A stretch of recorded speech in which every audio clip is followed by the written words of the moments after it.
importante nga kita mangita pa og bakante. Bisan og busy, bisan og dili libre, basta atong panaghigog maay ayaw lang og kalimte.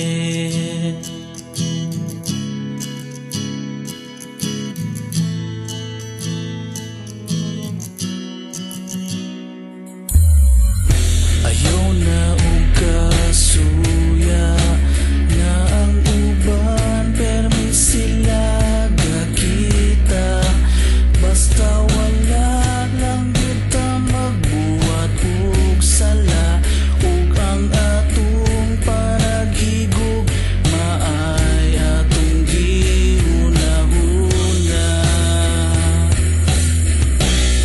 Kay bisan hingani ang atong kahintang, wala may problema basta magsalig lang, ug bisan usahay ra gyud ta magkita, basta atong gugma dili lang mawala.